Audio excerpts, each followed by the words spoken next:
अध्याय 16। ये बातें मैंने तुमसे इसलिए कहीं कि तुम्हें ठेस न पहुंचे।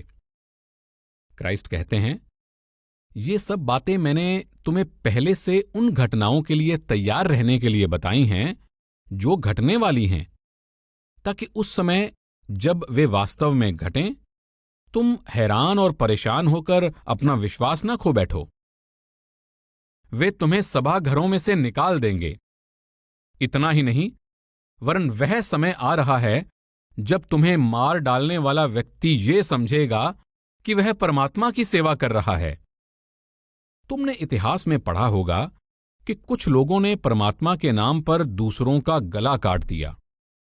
वे समझते थे कि ऐसा करके वे परमात्मा की खुशी प्राप्त कर रहे हैं, लेकिन वास्तव में वे परमात्मा की नाराजगी के पात्र बन रहे थे।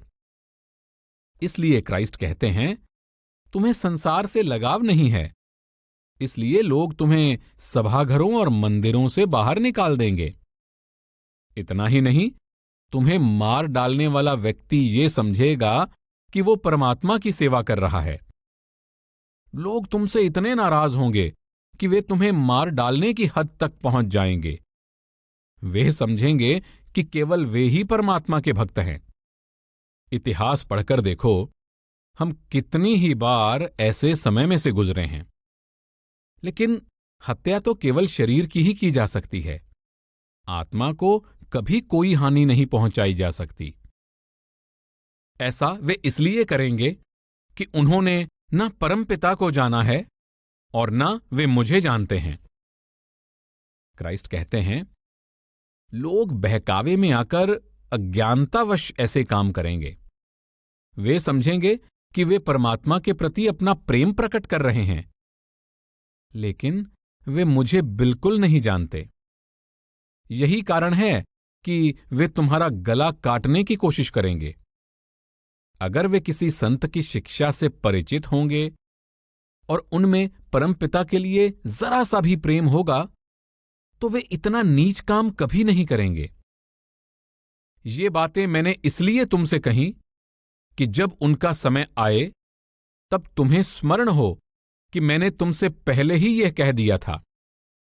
मैंने आरंभ में तुमसे ये बातें नहीं कहीं क्योंकि मैं तुम्हारे साथ था।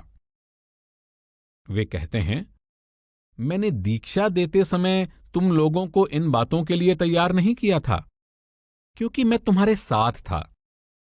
तुम मार्गदर्शन के लिए कभी भी मेरे पास आ सकते थे।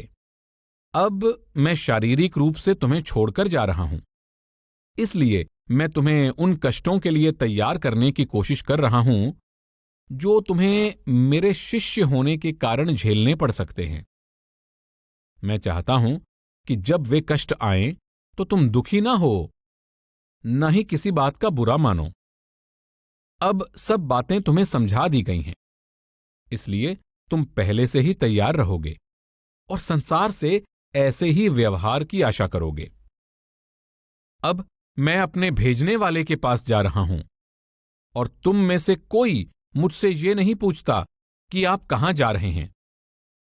वे आगे कहते हैं, मुझे रोकने की कोशिश मत करना। ये मत कहना, कृपया हमें छोड़कर परमपिता के पास वापस ना जाइए, हमारे साथ कुछ और समय तक रहिए। कौन परमपिता के पास नहीं जाना चाहेगा? कौन नहीं जाना चाहेगा परमपिता के पास? तुम मुझसे कैसे कह सकते हो कि मैं उससे दूर रहूं? मैंने ये बातें तुमसे कही हैं, इसलिए तुम्हारा हृदय शोक से भर गया है। स्वाभाविक है, कोई भी शिष्य ये दुखदायी समाचार सहन नहीं कर सकता कि उसके गुरु उसको छोड़कर जाने वाले हैं। उसके लिए ये स्वीकार करना भी कठिन होता है कि उसके गुरु अपने पिता के पास वापस जाने में इतने खुश हैं। वो अपने गुरु को खुश देखना चाहता है, लेकिन उनसे शारीरिक बिछोड़े का सोचकर वो दुखी होता है। अगर वो अपने अंदर उनसे संपर्क करने में समर्थ नहीं है तो उसे और भी अधिक दुख होता है। रूहानी मार्ग पर वो अभी भी एक छोटा बच्चा है, इसलिए गुरु अपने शिष्यों को दिलासा देने की कोशिश कर रहे हैं। फिर भी मैं तुमसे सच कहता हूं कि मेरा जाना तुम्हारे लिए अच्छा है। यदि मैं नहीं जाऊंगा तो वह सुखदाता तुम्हारे पास नहीं आएगा, परंतु यदि मैं जाऊंगा तो मैं उसे तुम्हारे पास भेज दूंगा। क्राइस्ट कहते हैं, मेरा तुम्हें छोड़कर जाना ही तुम्हारे हित में होगा। ये सुनकर शिष्य हैरान हो जाते हैं। ये शिष्य के हित में कैसे हो सकता है कि गुरु शारीरिक रूप से उसको छोड़कर चले जाएं? क्राइस्ट समझाते हैं, अभी तुम दिन रात मेरे पीछे भाग रहे हो। तुम प्यार में पागल हो और अंतर में शब्द के अभ्यास को समय देने की कोशिश नहीं कर रहे हो, लेकिन अपने को उस सुखदाता से, होली गोस्ट से, शब्द से जोड़े बिना तुम कभी भी परमपिता के पास वापस नहीं जा सकते।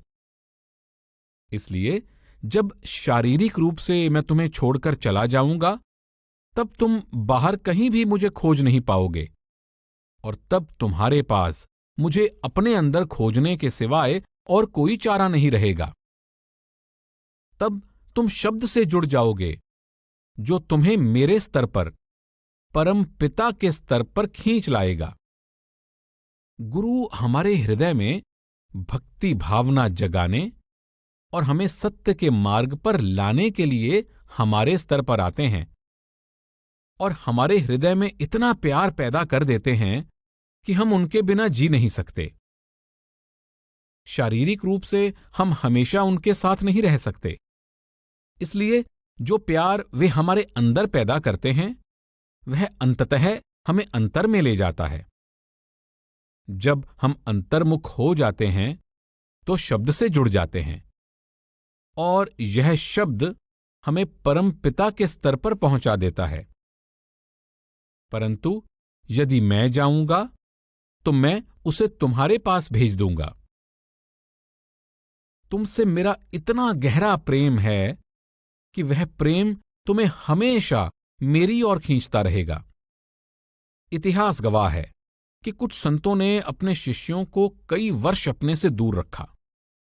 ऐसा उन्होंने शिष्यों के किसी दोष के कारण नहीं किया था। इसका कारण तो शिष्यों के हृदय में और अधिक विरह, प्रेम तथा भक्ति भाव पैदा करके उनको एक बहुत ऊंचे उद्देश्य के लिए तैयार करने की ईश्वरीय योजना थी। बुल्ले शाह को भी कई वर्षों तक अपने गुरु के पास जाने की अनुमति नहीं मिली थी। जब वह आएगा तो सिद्ध कर देगा कि संसार पाप, धार्मिकता और निर्णय के विषय में भ्रम में पड़ा है। पाप के विषय में, क्योंकि वे मुझ पर विश्वास नहीं करते। धार्मिकता के विषय में, क्योंकि मैं परम पिता के पास जा रहा हूं और तुम मुझे फिर नहीं देखोगे।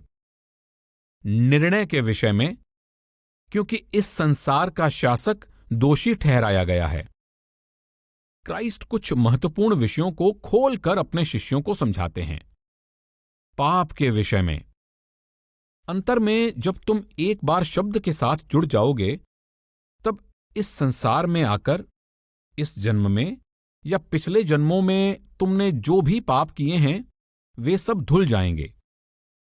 और धार्मिकता के विषय में, तुम्हें अपने अच्छे कर्मों के प्रभाव से भी ऊपर उठना होगा। अच्छे कर्म भी हमें पीछे की ओर खींचते हैं, इसलिए हमें न तो ऋणी होना चाहिए और न ही ऋणदाता। निर्णय के विषय में, तब तुम परमपिता के निर्णय के योग्य हो जाओगे, इससे पहले नहीं। जब तक तुम अंतर्मुख नहीं होते, तुम उसके निर्णय के योग्य नहीं हो सकोगे। मुझे तुमसे और भी बहुत सी बातें कहनी हैं, परंतु अभी तुम उन्हें सह नहीं सकते।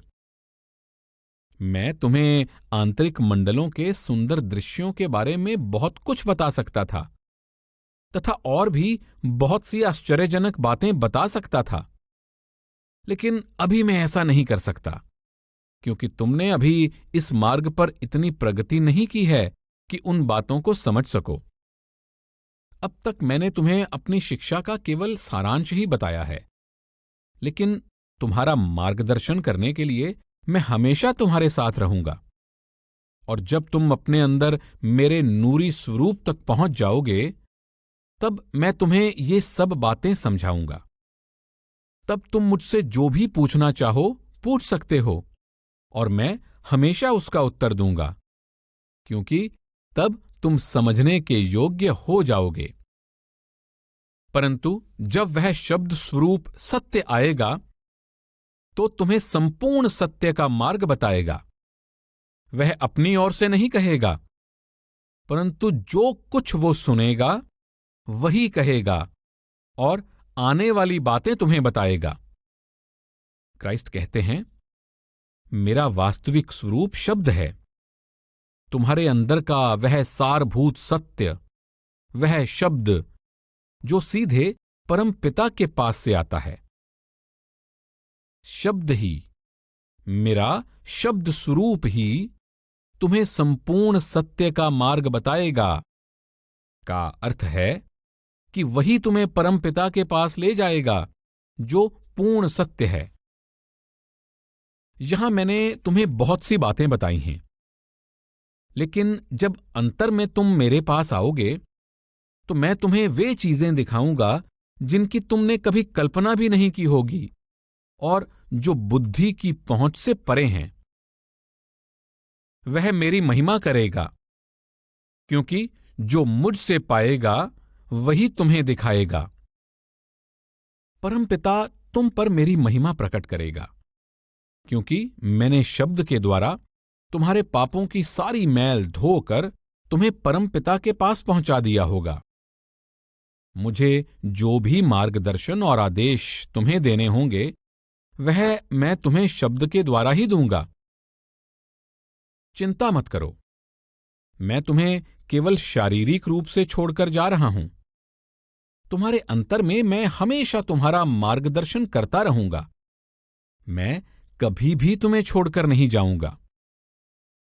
जो कुछ परमपिता का है वह सब मेरा है। इसलिए मैंने कहा कि जो वह मुझसे लेगा वही वह तुम्हें दिखाएगा। ये वचन अपने आप में स्पष्ट है। क्राइस्ट ने बहुत बार कहा है कि परमपिता उनमें है और वे परमपिता में हैं। इसीलिए यहां वे कह रहे हैं कि जो कुछ मेरा है वह परमपिता का है, और जो कुछ उसका है वह मेरा है। ये शरीर तो उसने मुझे एक साधन के रूप में दिया है, ताकि संसार में रहते हुए मैं इससे तुम्हारी सहायता करूं और तुम्हारे दिल में अपने लिए प्रेम पैदा करूं। तुम्हारे दिल में मेरे लिए जो भी प्रेम और लगन है, वह परमपिता तक पहुंच जाती है। इसलिए वो उन सबकी देखभाल करेगा जो मेरे हैं, जो मुझसे जुड़े हुए हैं, जो मुझसे प्रेम करते हैं।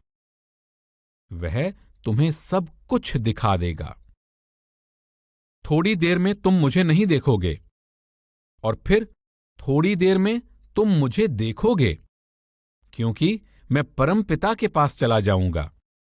क्राइस्ट कहते हैं, मेरे शरीर त्यागने के बाद तुम इन भौतिक आंखों से मुझे नहीं देख सकोगे, लेकिन थोड़ी देर बाद तुम मुझे देखोगे।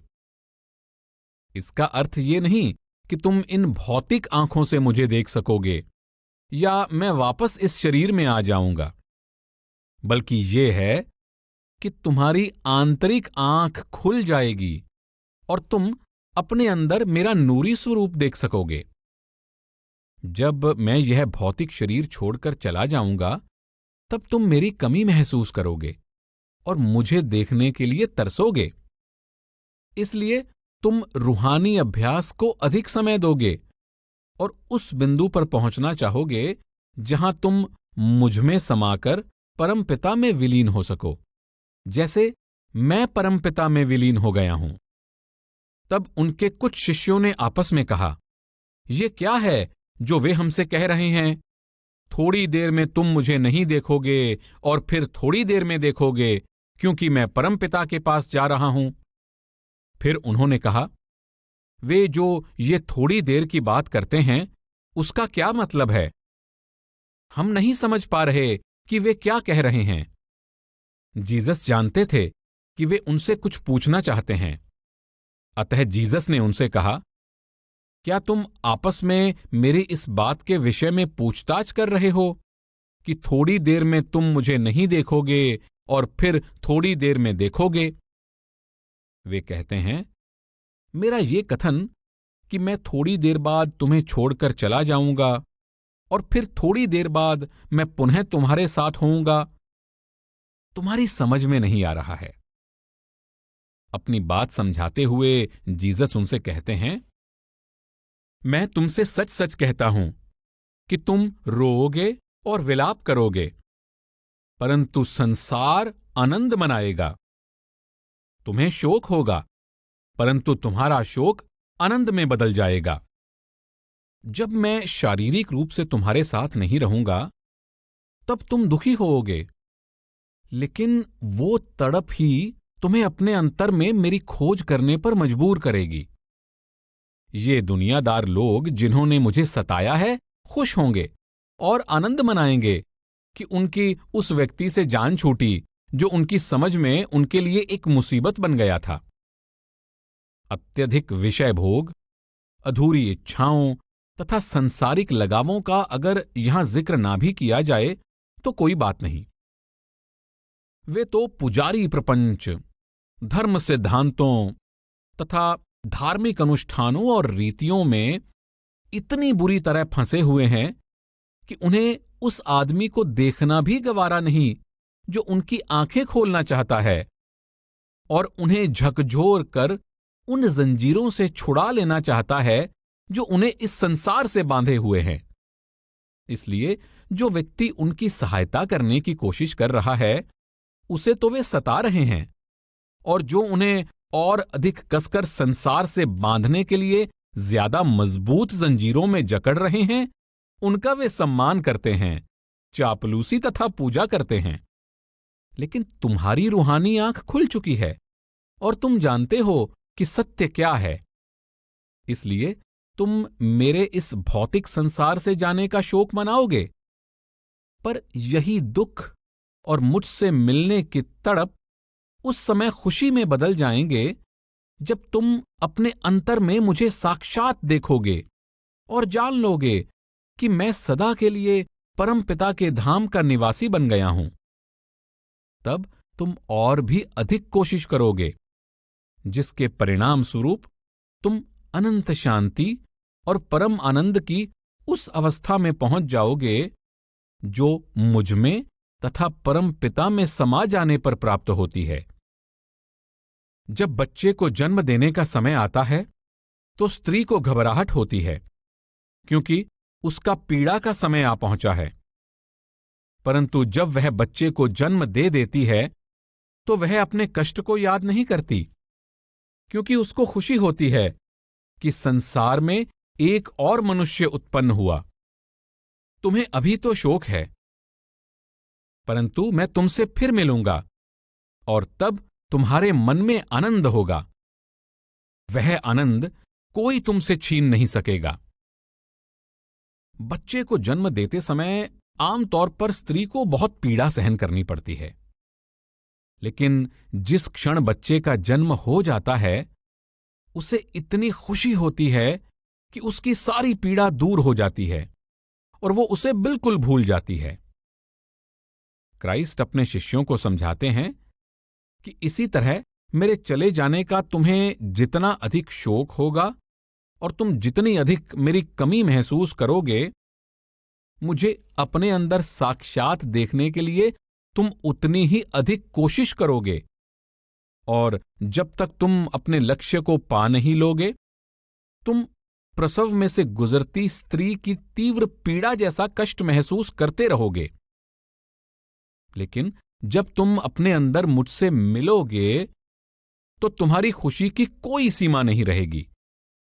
उस समय तुम अपना सारा कष्ट और शोक भूल जाओगे। तुम्हारा हृदय प्रेम, खुशी तथा अवर्णनीय आनंद से इतना भर जाएगा कि अन्य किसी पदार्थ के लिए उसमें कोई स्थान ही नहीं रहेगा। तब तुम्हें यह भी याद नहीं रहेगा कि तुम कभी दुखी थे। संसार में जब हम खुश रहते हैं तब दुख की याद भी हमें दुखी कर देती है, लेकिन असली रूहानी खुशी का सौंदर्य इसी में है कि ये न केवल स्थायी होती है बल्कि इतनी अद्भुत तथा मग्न कर देने वाली होती है कि हमारे मन में ये विचार कभी आता ही नहीं कि हम कभी दुखी थे। मन में रत्ती भर दुख के लिए भी स्थान नहीं रह जाता, क्योंकि हम पूर्णतया शांत और संतुष्ट होते हैं। तब हमारे अंदर कोई भी अधूरी इच्छा या आशा नहीं होती और हम सदा प्रेम, शांति तथा आनंद में मग्न रहते हैं। क्राइस्ट कहते हैं, जब तुम मुझे अपने अंदर देखोगे तो तुम्हें ऐसी खुशी मिलेगी जो कोई भी मनुष्य तुमसे छीन नहीं सकेगा। मुझ में आस्था होने के कारण तुम्हें चाहे कितना ही सताया जाए और तुम्हें कितनी ही यातनाएं भोगनी पड़ें, तुम अपने अंतर में उस खुशी में इतने मग्न रहोगे कि संसार में कोई भी तुमसे वह खुशी, शब्द की वह दौलत छीन नहीं सकेगा। उस दिन तुम मुझसे कुछ न पूछोगे। मैं तुमसे सच सच कहता हूं, मेरे नाम से तुम परमपिता से जो कुछ भी मांगोगे वह तुम्हें देगा। अभी जब मैं देह में हूं, तुम्हारे मन में बहुत से प्रश्न और संदेह हैं। तुमको पूरा विश्वास भी नहीं है कि मेरी शिक्षा सच्ची है या केवल एक धोखा है। लेकिन जब तुम होली गोस्ट में मेरे शब्द स्वरूप में विलीन हो जाओगे तो तुम्हारे सारे भ्रम दूर हो जाएंगे, क्योंकि तब सब कुछ साफ साफ तुम्हारी समझ में आ जाएगा। तुम जो भी चाहोगे परमपिता तुम्हें देगा। जब हम परमपिता में विलीन हो जाते हैं तो हमारी इच्छाएं आशा से अधिक पूरी हो जाती हैं और मांगने या आशा करने के लिए कुछ भी बाकी नहीं रहता। जो कुछ भी हम मांग सकते थे वो सब तो हमें पहले ही मिल चुका होता है। हमारी आशा से कहीं अधिक मात्रा में मिल चुका होता है। क्राइस्ट ने ये बात अपने नए शिष्यों से कही थी, जो अभी पूरी तरह ये नहीं समझ पाए थे कि परमपिता में विलीन हो जाने पर हर इच्छा कैसे पूरी हो जाती है। इसलिए उन्होंने उन लोगों को ये कहकर सांत्वना दी कि अगर तुम और भी कुछ चाहोगे तो परमपिता तुम्हें देगा। लेकिन जब तक हम परमपिता के पास पहुंचते हैं, चाहने के लिए कुछ भी नहीं रह जाता और हमारी खुशी अपनी चरम सीमा पर पहुंच चुकी होती है। अब तक तुमने मेरे नाम से कुछ नहीं मांगा। मांगो तो पाओगे, ताकि तुम्हारा आनंद पूरा हो जाए। अभी तक तुमने अपने अंदर मेरे नूरी स्वरूप से संपर्क स्थापित नहीं किया है और तुमने न तो कोई रूहानी दात मांगी है और न ही उसके लिए तुम पूरी तरह से तैयार हो, क्योंकि अब भी तुम मन और इंद्रियों के अधीन हो। लेकिन जब तुम रूहानी प्रगति के लिए कोशिश करोगे तो तुम्हें अंतर में मेरा नूरी स्वरूप दिखाई देगा और तब अपने आप ही तुम्हें सब कुछ प्राप्त हो जाएगा। ये तो निश्चित है कि तुम्हें वे ही चीजें दी जाएंगी जिनमें तुम्हारी भलाई हो, और तुम स्वयं भी वही मांगोगे जो तुम्हारे लिए हितकर होगा। वास्तविकता तो यह है कि उस स्तर पर पहुंच जाने पर तुम्हें महसूस होगा कि कुछ मांगने की आवश्यकता ही नहीं रही। जीसस ने आगे कहा, मैंने ये बातें तुमसे दृष्टांतों में कही हैं, परंतु वह समय आ रहा है जब मैं तुमसे दृष्टांतों में कुछ नहीं कहूंगा, वरन स्पष्ट शब्दों में तुम्हें परमपिता के विषय में बताऊंगा। तुम्हें शिक्षा का सार समझाने के लिए मुझे कहावतों तथा दृष्टांतों का साधन अपनाना पड़ा। रूहानी बातें समझाने के लिए मुझे दुनियावी बातों का सहारा लेना पड़ा।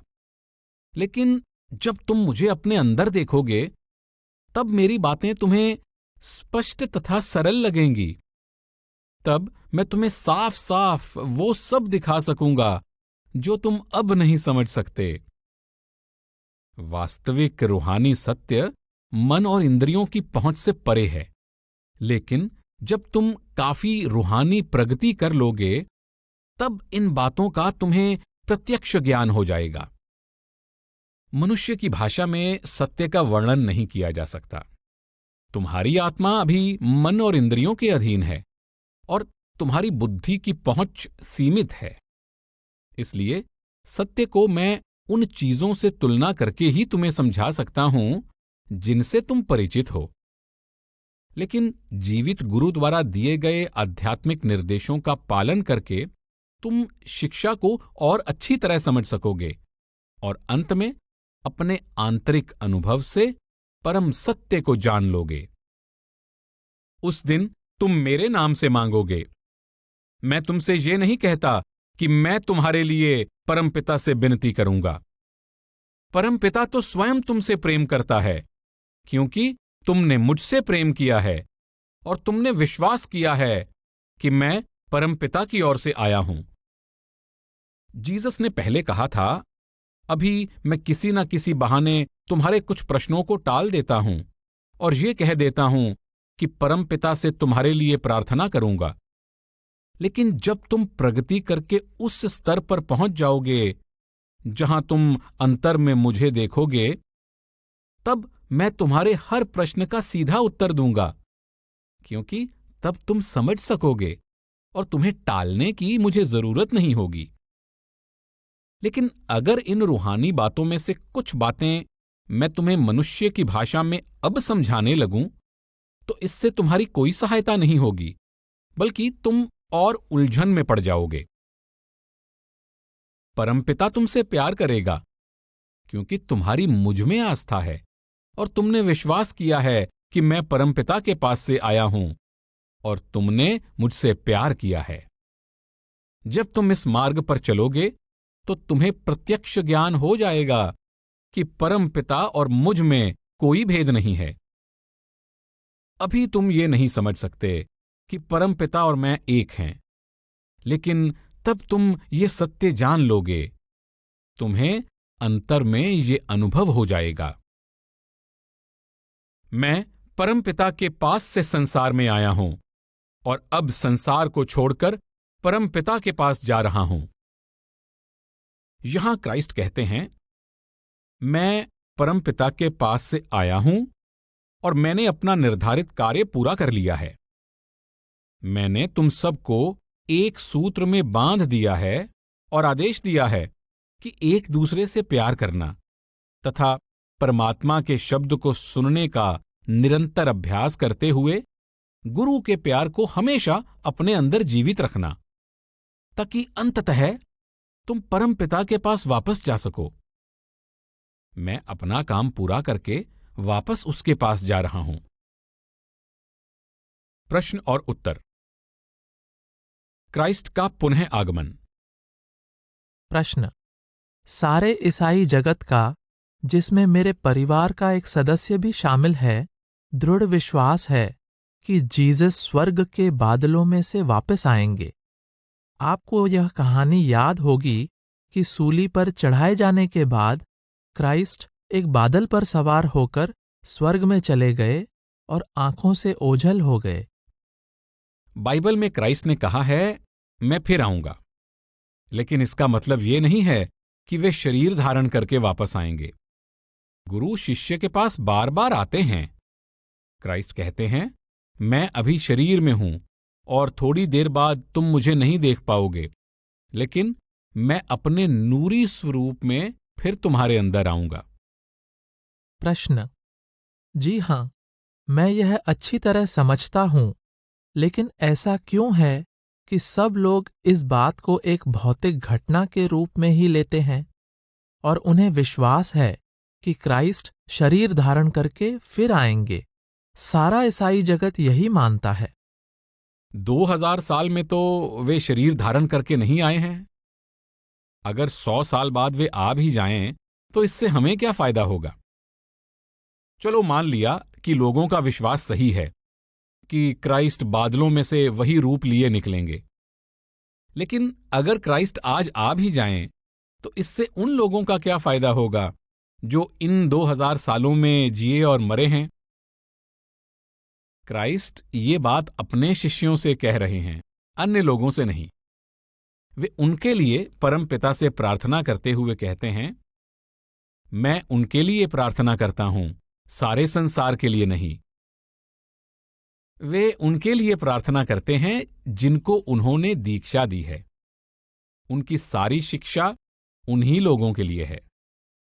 वे कहते हैं कि उनके लिए मैं फिर आऊंगा और उनके पास अंदर वे हजारों बार आए होंगे।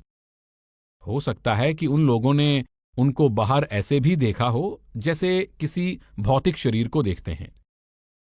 प्रश्न: तो क्या स्वर्ग को जाना एक आंतरिक घटना थी? क्या उनके शिष्यों ने इस घटना को अपने अंदर देखा था? ये सब अंतर में ही हुआ था। बाइबल में उन्होंने ये समझाने की कोशिश की है कि मोजेस ने पहाड़ में आग देखी, एक लाल रोशनी देखी। वो रोशनी पहाड़ में नहीं थी, क्योंकि अगर ऐसा होता तो वो आज भी वहां होती। वो अंदर ही थी। मोजेस पहाड़ पर रूहानी अभ्यास करने गए थे और अपने अंदर उन्होंने वो लाल रोशनी देखी और बादलों की गड़गड़ाहट सुनी। बाइबल में किसी जगह क्राइस्ट बिजली के चमकने और बादलों के गड़गड़ाने का भी जिक्र करते हैं। वे कहते हैं कि उस गड़गड़ाहट को सुनते ही लोग जमीन पर गिर गए। वे अपने अंदर की उस ध्वनि और प्रकाश को सह नहीं पाए और बेहोश हो गए। ये सब कुछ भौतिक नहीं है, बाहरी नहीं है, ये सब आंतरिक है। लेकिन जो लोग आंतरिक अनुभव के बारे में कुछ नहीं जानते, वे इन सब चीजों को बाहरी घटनाओं के रूप में लेते हैं।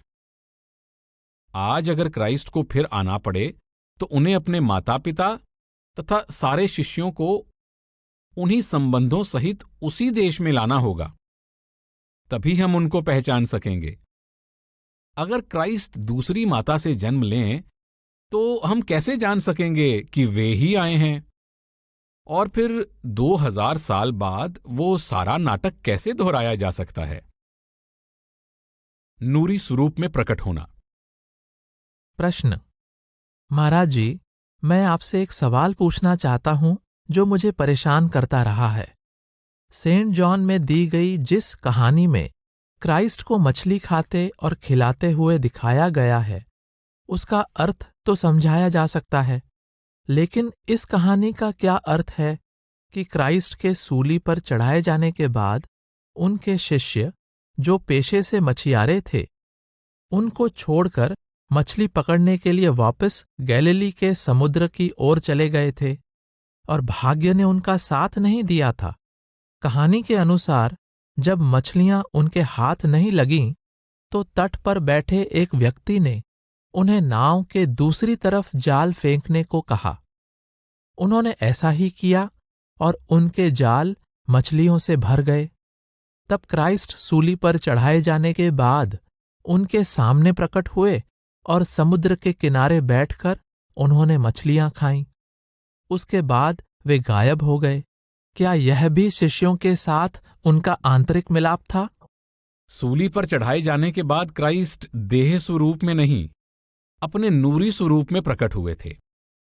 और जब गुरु अपने नूरी स्वरूप में शिष्य के अंदर प्रकट होते हैं तो वे खाने के लिए भोजन नहीं मांगते। इन कहानियों से पता चलता है कि हम कैसे अपने ढंग से अर्थ निकालते हैं, क्योंकि शिष्यों और जिज्ञासुओं के सिवाय और कोई नहीं समझ सकता कि एक इंसान नूरी स्वरूप में अंदर कैसे प्रकट हो सकता है। इसलिए लोगों ने क्राइस्ट के अंतर में प्रकट होने का अर्थ देह स्वरूप में प्रकट होना मान लिया।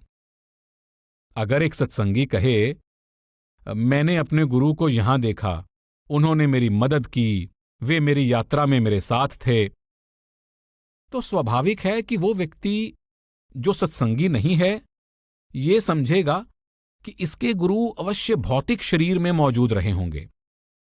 वो समझ ही नहीं सकता कि गुरु, जो एक मनुष्य हैं, नूरी स्वरूप में शिष्य के साथ कैसे रह सकते हैं।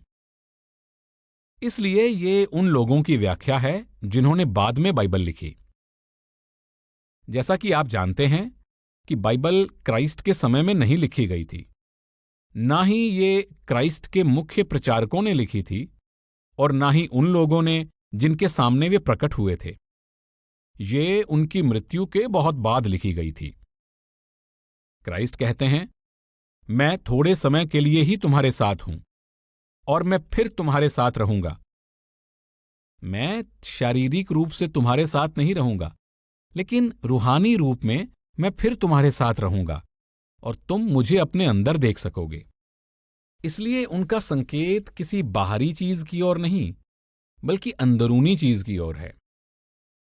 लेकिन जो लोग ये बात नहीं समझते, वे इसे बाहर उनकी भौतिक मौजूदगी समझते हैं। बिछोड़ा और सुखदाता। प्रश्न। क्राइस्ट कहते हैं, तुम्हारा हित इसी में है कि मैं तुम्हें छोड़ जाऊं, क्योंकि जब तक मैं तुम्हारे साथ हूं, वह सुखदाता, वह शब्द तुम्हारे पास नहीं आएगा। आपने बहुत बार समझाया है कि गुरु के जीवित रहते शिष्य अंतर में उनके नूरी स्वरूप को देखने की कोशिश नहीं करते।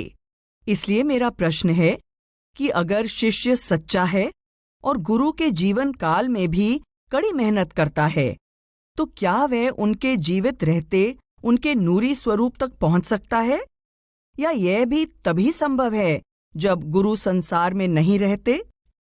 ऐसी बात नहीं है। गुरु के जीवित रहते उनके नूरी स्वरूप को देखना तो हमारे लिए आसान है, बशर्ते कि हम उनकी शिक्षा को पूरी तरह अपनाएं।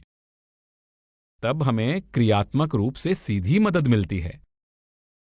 उनके इस संसार से चले जाने के बाद हम उनके नूरी स्वरूप तक तभी पहुंच सकते हैं अगर हम रूहानी अभ्यास करें, क्योंकि हमें उस मार्ग पर वे ही लाए हैं। लेकिन जब वे भी जीवित हों और हम भी, तो हम उनको अपने अंदर जरूर देख सकते हैं। वास्तव में क्राइस्ट अपने शिष्यों को ये प्रेरणा देने की कोशिश कर रहे थे कि जब तक वे जीवित हैं, वे उसका फायदा उठाएं। प्रश्न। महाराज जी, क्या आप इस बारे में कुछ कहेंगे कि गुरु से बिछोड़ा रूहानी प्रगति में कैसे मदद करता है? ये व्यक्ति व्यक्ति पर निर्भर करता है। कुछ लोगों के लिए ये दूरी सहायक होती है और कुछ लोग गुरु से दूर होने पर उन्हें भूल जाते हैं। जब तुम्हारा गुरु से बहुत गहरा प्रेम होता है, तब उनसे शारीरिक दूरी होने पर शायद तुम्हारी ये पीड़ा अधिक तीव्र हो जाती है। लेकिन अगर निकटता की लालसा प्रबल नहीं हुई है, तो तुम गुरु से दूर होने पर उन्हें भूल जाते हो। हमारे अंदर गुरु के लिए प्रेम और आस्था जरूर होनी चाहिए। ये कैसे पैदा होती है? उनके साथ रहने से या उनसे दूर हो जाने से, ये तो वे ही जानते हैं। मुख्य बात तो हमारे अंदर प्रेम और आस्था का होना है। कुछ लोगों में ये निरंतर गुरु की संगति के द्वारा पैदा होती है, अन्य कुछ के लिए थोड़ी सी दूरी जरूरी होती है। गुरु इस प्रेम और आस्था को हमारे अंदर कैसे पैदा करते हैं, ये व्यक्ति व्यक्ति पर निर्भर करता है। लेकिन ये जरूरी है कि वे हमारे हृदय को प्रेम और आस्था से भर दें। जीवन के अंतिम दिनों में क्राइस्ट ये भी कहते हैं, ये तुम लोगों के हित में होगा कि मैं अब चला जाऊं, क्योंकि मेरे देह स्वरूप ने तुम्हारे अंदर वह प्रेम और आस्था पैदा कर दी है। लेकिन मुझे अपने अंदर ढूंढने की कोशिश करने के बजाय तुम अब भी मेरे पीछे भाग रहे हो। जब मैं तुम्हें बाहर नहीं मिलूंगा, तब तुम्हारे पास अंतर्मुख होने के अलावा कोई रास्ता नहीं रहेगा, क्योंकि तुम मेरे बिना नहीं रह सकोगे। शायद लोगों में परमपिता के लिए प्रेम पैदा करने का क्राइस्ट का यही तरीका रहा हो। बुल्ले शाह को भी बहुत वर्षों तक अपने गुरु से दूर रहना पड़ा था, क्योंकि उनके गुरु ने उनसे मिलने को मना कर दिया था। उन्होंने कहा था, तुम मुझसे नहीं मिल सकते, तुम मेरे घर नहीं आ सकते। बुल्ले शाह अपने गुरु से बेहद प्यार करते थे और गुरु उनके हृदय को निर्मल करना चाहते थे। वे जानते थे कि बुल्ले शाह उनके उत्तराधिकारी होंगे। वे उनको अपने जैसा बनाना चाहते थे और इसके लिए दूरी ही सबसे अच्छा तरीका था। वे जानते थे कि क्या अच्छा है, और आखिर बुल्ले शाह गुरु बने। वे अपने गुरु के सबसे प्रिय शिष्य थे, लेकिन पहले कई वर्षों तक गुरु ने उन्हें अपने आंगन में आने की इजाजत नहीं दी थी। श्री गुरु नानक देव की परंपरा के 5वें गुरु श्री गुरु अर्जुन देव को उनके गुरु श्री रामदास ने अपना उत्तराधिकारी नियुक्त करने से पहले लाहौर भेज दिया था। कई वर्षों तक उन्हें अपने गुरु के पास आने की अनुमति नहीं मिली। श्री गुरु अर्जुन देव ने अपने गुरु को प्यार तथा आग्रहपूर्ण प्रार्थना से भरे पत्र लिखे। उनकी वाणी भी प्यार, भक्ति तथा विरह से ओतप्रोत है। ये बात नहीं है कि श्री गुरु रामदास उनसे प्यार नहीं करते थे। वे उनसे बहुत प्यार करते थे, लेकिन उनको उस स्तर पर लाना चाहते थे जहां पहुंचकर वे उनके उत्तराधिकारी बन सकें। इस तरह कभी कभी बिछोड़ा प्रेम की कसक को और बढ़ा देता है। जब तक मिलाप ना हो जाए, प्रेम में बिछोड़े की पीड़ा तो बनी ही रहती है। अगर हमारा अपने प्रेमी से मिलाप हो भी जाए, तो भी बिछुड़ने का डर हमेशा बना रहता है।